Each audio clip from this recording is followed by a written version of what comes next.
Hello guys, we are discussing chapter 14 electromagnetic induction and I am Vaishali Kikani. So let's start our discussion with the first problem. It states figure shows an experimental setup that can be used to show how a magnetic field produces an induced current. The three arrows ABC shows three mutually perpendicular ways in which the conductor can be moved in the magnetic field.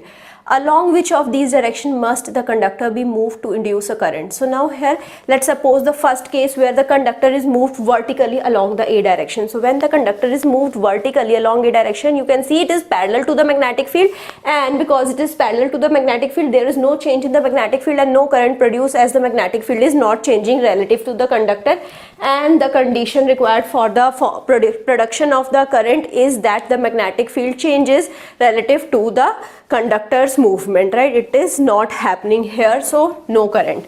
Now coming to the second case, now here the conductor is moved horizontally in the B direction. So when the conductor is moved horizontally, then also we will be having the parallel magnetic field. No current is produced like the previous case, right? So if you move conductor horizontally or vertically, there will be no change in the magnetic field and no current will be produced, right? So now coming to the third case, now here conductor is moved horizontally in the C direction. So if I am moving the conductor horizontally in the C direction, so there will be a cut across the magnetic field lines and the magnetic field is changing relative to the conductor, so current will flow in the conductor. So magnet is stationary, still the current is produced. Here we have not moved the magnet, we have just moved the conductor and the current is produced. Now coming to the question number 2, it states determine the direction of the electric current for the case given in figure. So here we can solve this question with the help of two cases, right? So two-step reasoning process is there. First,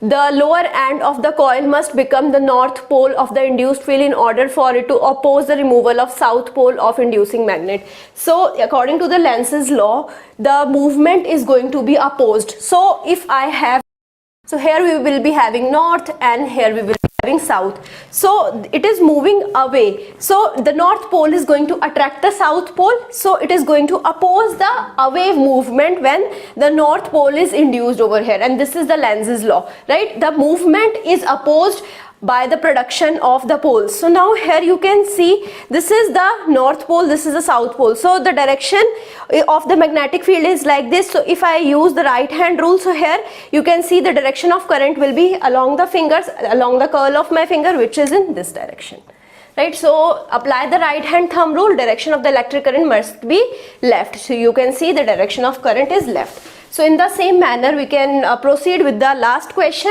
It shows determine the pole of bar magnet that is being inserted into the induction coil in the given figure, right? So now here I have to find out the pole of the magnet. So now here first of all I will be applying the right hand thumb rule because the direction of the current is given. When the direction of the current is given, so I will be curling my fingers according to the direction of the current. So you can see when I apply the direction of current, so this is the direction of the magnetic field. So now here we will be having the left end becoming the north pole. So this is the direction, which means this is the south pole and this is the north pole. Now this movement must be opposed. So this is the movement which is moving of the bar magnet towards the coil.